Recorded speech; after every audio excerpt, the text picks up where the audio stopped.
En el panel número 13, que la tendremos en la sala azul, ciberseguridad y telecomunicaciones, nos acompaña José Luis Cuevas.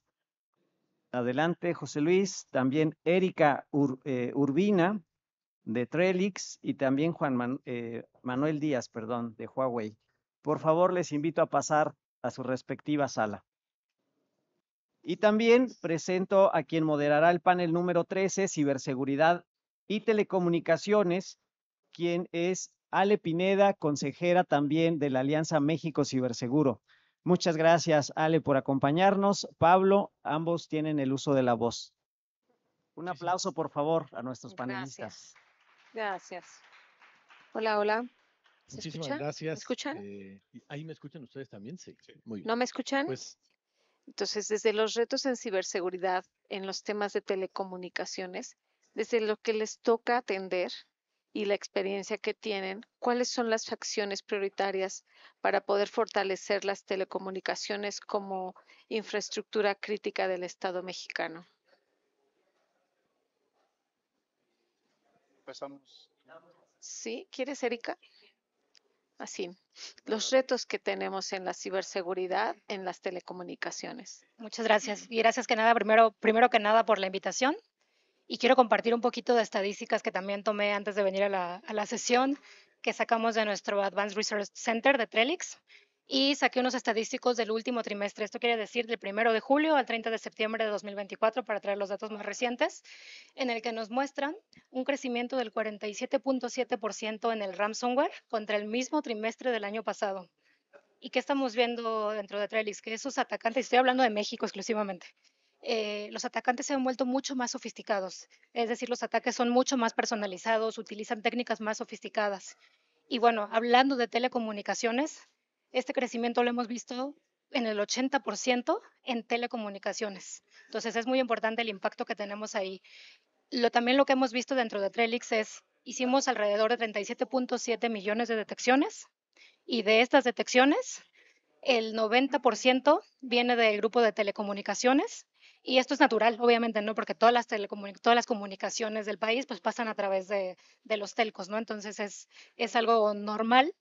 Sin embargo, sí vemos un crecimiento contra el año pasado, ¿no? Entonces, lo que vemos también es una prevalencia en las URLs maliciosas, es decir, conexiones con grupos de atacantes que nos están haciendo que ver que este sector de telecomunicaciones sea de los más afectados. Normalmente es financiero, telco, pero justamente en el trimestre pasado en México el más afectado fue telecomunicaciones. A qué puedes atribuir que sea? ¿Será que es el más identificado o que sea realmente que esté ocurriendo más ahí? Yo creo que, como te comentaba, ¿no? Al final todas las comunicaciones pasan por un medio de telecomunicación, entonces es natural que por ahí lo veamos. También vemos lo que hemos estado viendo mucho en México en los últimos meses, también es un efecto dominó. Entonces, si tenemos un ataque, por ejemplo, tenemos un ataque en un retail, este automáticamente le pega también a los telcos. ¿Por qué? Porque hay empresas de telecomunicaciones que a lo mejor venden tiempo aire dentro de este retail. Entonces, si el retail tiene una afectación, también afecta a los proveedores de servicios de telecomunicaciones, ¿no? Entonces, hay un efecto dominó y siempre en todas las empresas hay telecomunicaciones. Entonces, naturalmente, pues vemos el aumento en estos ataques. Gracias. Bueno, en relación a infraestructuras críticas, creo que en el Instituto Federal de Telecomunicaciones estamos pensando primero en que hay que identificarlas. Debemos tener una metodología para identificar y con base precisamente en lo que se ha hablado en la mañana, a una estrategia de gestión de riesgos, ponderarlas. O sea, no podemos decir, bien hablaba el conferencista previo, ¿no? Que nos decía, bueno, son varios ejes los que hay que considerar para decir cuáles son los críticos y el nivel de criticidad que tendría.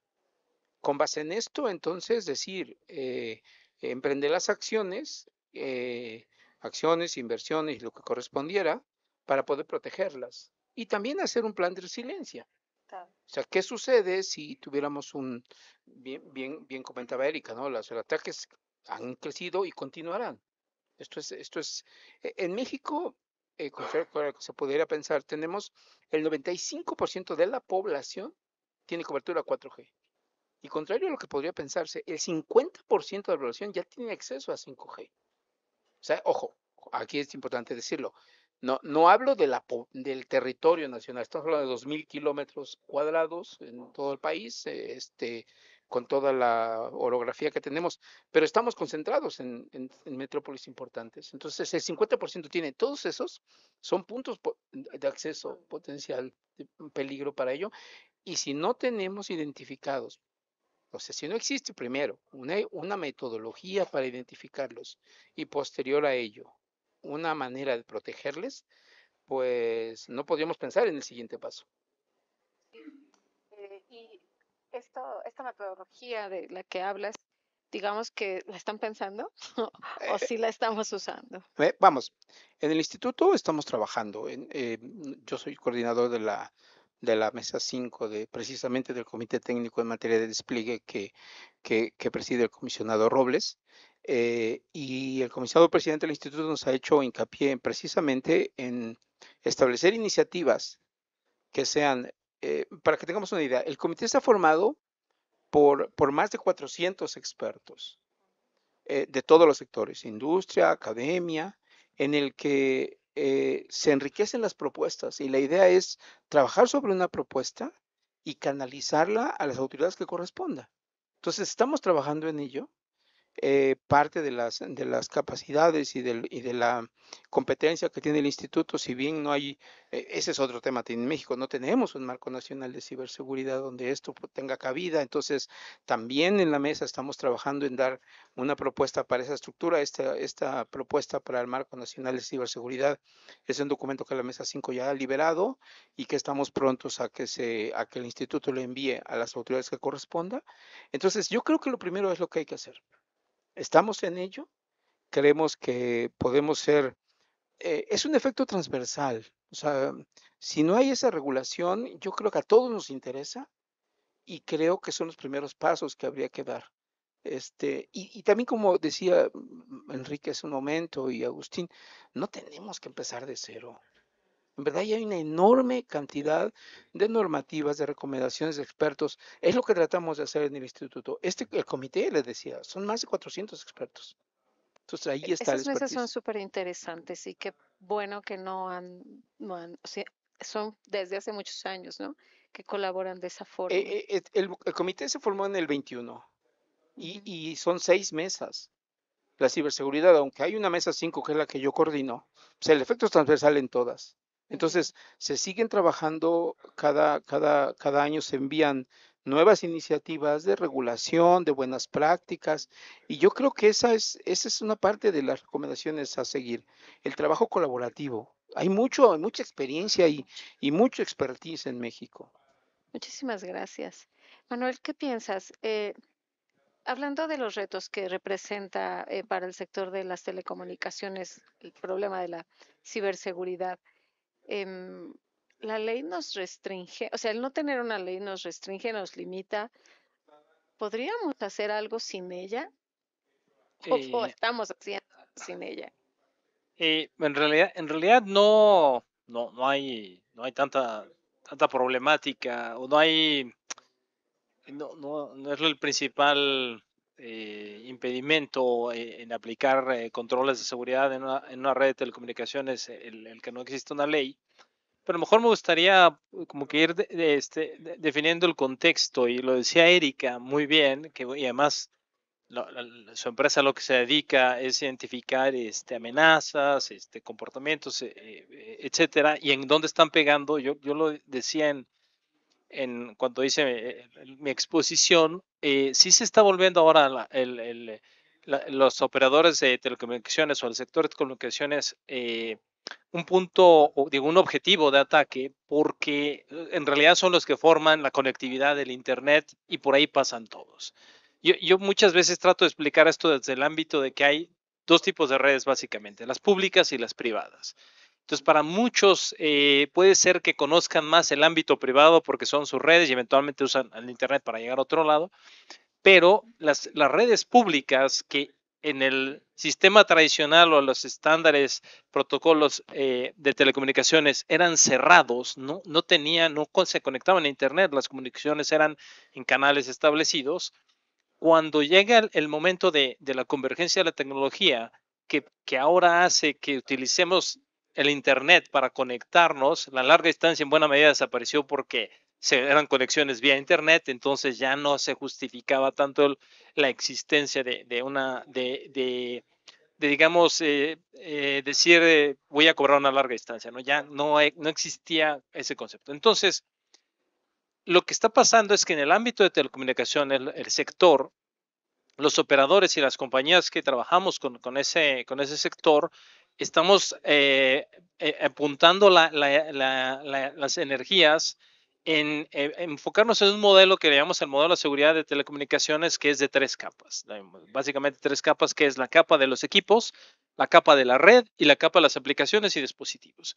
Entonces, pues cada jugador dentro de una de esas capas va a tener la obligación relativamente, la responsabilidad, digamos, como entidad, ya sea pública o privada, de contribuir a la seguridad. Entonces, las telecomunicaciones ahorita están empezando a meter más controles, están aprendiendo cómo, están identificando los riesgos de que se subieron, digamos, al Internet y entonces qué controles pueden aplicar para poder mitigar esos riesgos. Y una cosa que se ha venido trabajando con el instituto es la organización, la Asociación Internacional Mundial de la Industria Móvil, que se llama la GSMA, que es una asociación que básicamente nace cuando los europeos establecen su estándar de telecomunicaciones celulares y después el Internet móvil. Y ellos coordinaron trabajos de muchísimos operadores regionales, mundiales, para identificar riesgos y aportar conocimientos en qué controles tenían que poner, considerando que ahora íbamos a ir a la nube, que íbamos a virtualizar funciones y que íbamos a tener que atender ciertos controles de muchos dispositivos, el conocido Internet de las cosas, ¿no? Entonces, en ese se llama la base de conocimiento, se puede tomar como una referencia para que hay dentro de la capa 2 que decía yo de los operadores, pueden tomar esa referencia para identificar puntos donde podrían mejorar su postura de seguridad y por otro lado medir su madurez, no medir cómo pueden ir mejorando año con año, haciéndolo sistemáticamente, y eso es lo que está sucediendo. Entonces, el ámbito de telecomunicaciones es un poquito diferente al ámbito del Internet, de las tecnologías de información, pero está haciendo digamos, el catch-up o el alcance, es lo que podría yo comentarles. Pareciera, digamos, que la capa más madura y a la vez siempre la que más se mueve, ¿no? En términos de, comentabas, José Luis, que con 5G ya hay una gran expansión, pero sí están identificando esa implementación de medidas de seguridad que mitiguen y ayuden a proteger esas infraestructuras. Sí está, ya va inmerso. Estas son algunas, digamos, pues no sé, formas positivas de empezar o de trabajar en las implementaciones de todo lo que llega como nueva generación. Yo creo que cuando hablamos de las nuevas generaciones, bueno, hablando propiamente de 5G, el punto es que es una responsabilidad que es compartida. O sea, el usuario tiene un papel relevante. Si existen esas brechas digitales en el que no tengo ese hábito, alguna vez el comisario presidente ponía un ejemplo de, a ver, me preguntaba a un padre, ¿no? A ver, ¿tú llevarías a tu hijo de 4 años a un parque aquí en México a que jugara y lo dejarías ahí una hora, te irías a tu casa y regresarías a la hora por él? Probablemente dirías que no. Bueno, ¿por qué lo haces en la red? ¿Por qué lo dejas ahí?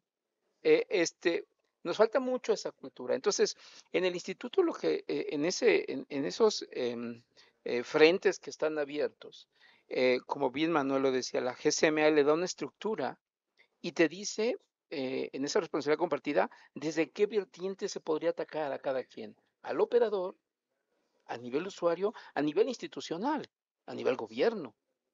Vamos a dar una infraestructura, vamos a hacer una estructura, un marco regulatorio que no sea impositivo, que no sea una carga más para los operadores, que dificulte, no, o sea, que sea incluso impulsor de innovación. Entonces, vamos a trabajar sobre esta regulación, que es lo que estamos buscando. El instituto se busca que sea una carga que le ponga orden a la estructura. Sí. En el gobierno, en la estrategia digital que, pues, yo no sé cuánto va a cambiar, ¿no? Pero si continuara, se cuenta con un marco general de seguridad de la información. De hecho, tiene en su acuerdo establecidos los puntos que conocemos todos y todas cuando nos dedicamos a estos temas. ¿Qué tanto los consideran a la hora de estar ayudando a las organizaciones a fortalecer o a priorizar todo aquello que tienen como riesgo, Erika?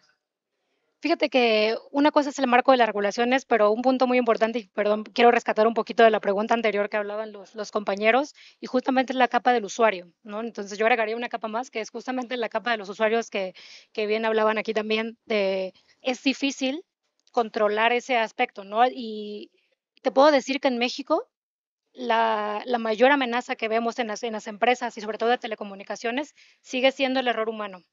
¿Y a qué me refiero con error humano? Se puede haber regulaciones, las empresas pueden asegurarse y hablaban ese rato del antes, el durante y el después, ¿no? Entonces, y también como comentaba ese rato en la exposición anterior, el riesgo no lo puedes evitar. Todas las empresas van a ser atacadas o ya fueron atacadas, ¿no? El creer que a ti no te va a pasar es ignorancia totalmente, ¿no? Entonces también como usuarios, muchas veces, y lo he escuchado en muchas personas que dicen, ¿qué interés puede tener un atacante en mí?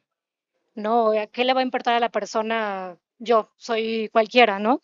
Pero en realidad sí interesa, ¿no? Y la forma de atacar las empresas justamente es a través de estas personas que no tienen higiene en sus contraseñas. ¿A qué me refiero con higiene? Es, no, usan su cumpleaños, usan fechas muy fáciles o números, y entonces, ¿qué hacen los actores de amenaza? Es que entran a las empresas, entran a cualquier compañía y pueden vulnerar los sistemas.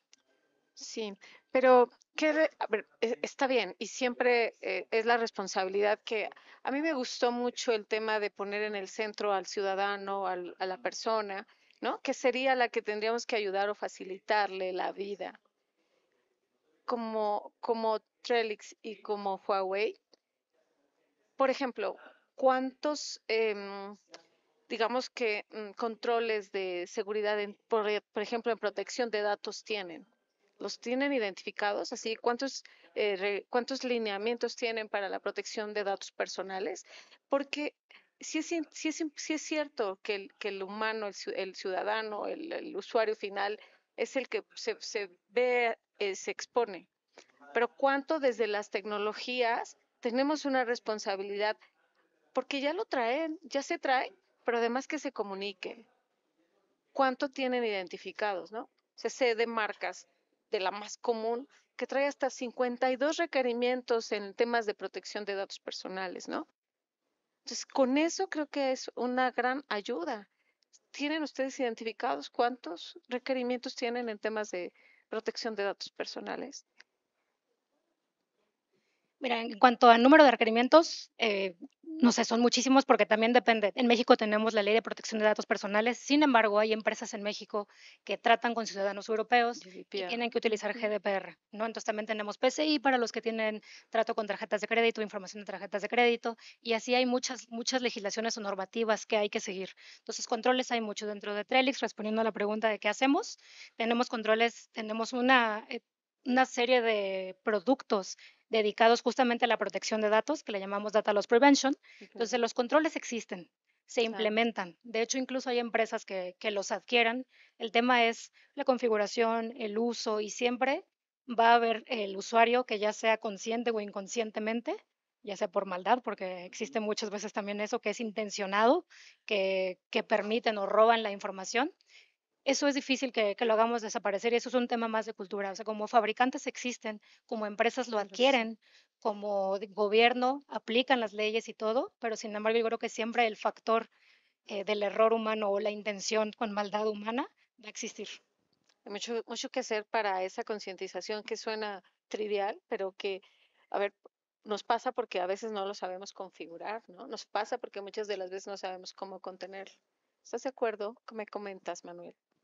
Sí, a lo mejor poniendo un poquito de lado el tema de tecnologías o productos, en particular, y creo que todas las organizaciones tendrían o hacen lo mismo, identificas cuáles, qué datos personales, y vamos a ver, vamos a enfocarnos en eso, vas a utilizar para tus diferentes procesos de negocio, dependiendo de lo que hagas, ¿no? Hay empresas que a lo mejor hacen un solo tipo de servicio, un solo tipo de producto, y relativamente será más fácil o les tomará menos tiempo. Pero cuando tienes diferentes tipos de negocio, entonces tienes que identificar qué datos vas a utilizar, eventualmente cómo los vas a tratar y cómo los vas a proteger en diferentes ámbitos. El ámbito primero interno y después el ámbito cuando estés prestando un servicio o entregando a lo mejor un equipo, ¿no?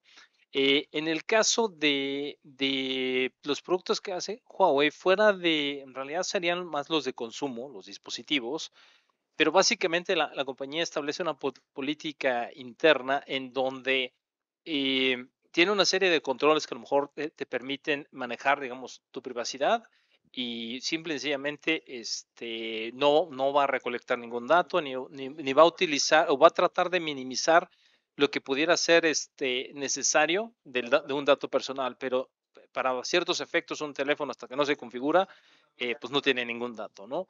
Entonces, pero si es un punto de cuidado de si se va a conectar a internet, etcétera, que no exista la posibilidad de algún punto vulnerable, que por ahí los datos pudieran ser exfiltrados o que a lo mejor se fueran sin autorización. Entonces, se establecen también controles de recordarle al usuario que dé su autorización, ¿no? Por ejemplo, los dispositivos que traen sensores que toman ciertos datos, a lo mejor no exactamente biométricos, pero datos de salud, te preguntan primero si eres un niño, ¿no? Si tienes autorización, etcétera. O sea, tratan de que al usuario tenga una forma de primero conocer y eventualmente dar su consentimiento. Entonces, creo que hacia adelante ella hablaba de esa capa 4 de los usuarios. Y yo creo que a lo mejor tomará un tiempo, no podría pronosticar exactamente cuándo, que a través de procesos de negocio más tecnología, nos termine ayudando eso a nosotros a equivocarnos menos o evitar que los errores sean muy simples, ¿no? O sea, como tipo recordatorios o algo, inclusive impedirnos hacer eso, ¿no? Entraremos en puntos de conflicto. Yo quiero ser súper libre, no me digan qué hacer, pero la tecnología tiende a hacer eso. La tecnología tiende a tratar de cubrir esa falibilidad humana, y en algunas prácticas lo he escuchado, que muchas empresas van a trabajar en eso, van a trabajar en habilitar tecnologías que pues no es que uno no deba aprender a usar el dispositivo, pero que te lo hagan más fácil, que en cierto modo en otros ámbitos creo que podemos notar que así sucedió, ¿no? Es relativamente fácil usar un dispositivo. Y también dependerá de las herramientas, ¿no? Porque no es la misma la que tiene el usuario final a equipos de telecomunicaciones que de pronto Claro, están manejados no necesariamente ¿no? claro. Muy bien. Pues no sé, algún punto que quisieran aportar que están trabajando en pro de lo que es al final nuestro tema en común, que es la ciberseguridad en el entorno en el que se desarrollan. Yo creo, Concretamente así, yo pero creo, yo creo que es muy relevante que esa es una cultura y en nuestro sistema educativo, desde los primeros niveles, debería hasta incluirse como una materia como tal. O sea, así como llevamos civismo o llevamos ciencias naturales, la relevancia del tema va a ser un cambio que va a llevar un poco de tiempo, pero si ya tú lo tienes como un hábito, así como sales de casa y le pones llave a tu puerta o no dejas tu computadora en el parque o lo que fuera, debe meterse dentro de tus hábitos y eso es educación. En el instituto hay un portal que es del usuario. Aprender a, a quejarte, aprender a darle seguimiento. Y yo creo que en la medida en que el usuario se empodere, y exija el cumplimiento claro, o sea, entonces tu empresa vas a poder hacerlo. Y la otra, y de parte de las empresas, el que tú seas una empresa que invierte en el cuidado de tus usuarios, pues incluso hasta voluntariamente, y que el instituto lo pondere y te ponga el sellito, ya incluso hasta unos lineamientos para el uso del sello del instituto en los equipos, em, de que cumples con cierta normativa, pues es un prestigio social para ti que puede a ti retribuirte en la parte comercial. Entonces, es un tema cultural, más que poner obligaciones o, no sé, una persona, a mí me hablas de ciertas cosas que yo tal vez no comprenda ya, pero si lo tengo desde pequeño, creo que ahí va a tomar su tiempo, pero creo que es uno de los caminos seguros para poder avanzar en esta línea. Y te aplaudo, el tema de las mesas siempre me ha parecido pues una gran aportación a la sociedad mexicana. Yo coincido, ¿eh? Y además, sabes que yo la bondad que veo, y es una idea que surgió en el periodo de comisionados, es un medio para que cualquier ciudadano pueda inscribirse a las mesas, participar en la integración de los documentos, que si es el caso que se tenga que enviar a alguna autoridad del gobierno federal, incluso de insumo para el instituto, que hay una parte técnica del espectro que hay que regular, hay una propuesta para que el mismo operador te dice, ¿sabes qué? Tal regulación para tal aplicación de uso experimental del espectro deja un poco que desear. Entonces se abre una ventana de oportunidad, retroalimentación, y creo que es el diálogo. Creo que hemos hablado, y el foro creo que es la mejor muestra, de que es diálogo entre todos los actores, y el comité tiene esa cualidad. Abre una puerta de diálogo para poder hacer llegar las ideas que creo que desde cada sector tienes algo que decir. Muchísimas gracias. Al contrario. Nada más reforzando lo que comentaba José Luis de entender el tamaño de la amenaza, ¿no?, que tenemos, y no para causar miedo en el público, sino más bien como concientizarnos, ¿no? Porque muchas veces creemos que estas amenazas vienen a lo mejor de alguien, algún actor nacional o de México, ¿no? Pero entender que estos actores vienen, son muy sofisticados, vienen de Irán, vienen de Palestina, vienen de Rusia, no están buscando a Erika, no están buscando a Ale, están buscando a ver de dónde pueden sacar, ¿no? Entonces, cualquier puerta que, como comentaba también por ahí el compañero, que dejemos abierta, pues lo estamos dando paso a que puedan entrar, ¿no? Por ejemplo, en el último trimestre, justo un actor de Palestina, de ciberespionaje Palestina, fue responsable del 65% de las amenazas que detectamos en México. Y de ese 65%, el 90% fue en telecomunicaciones.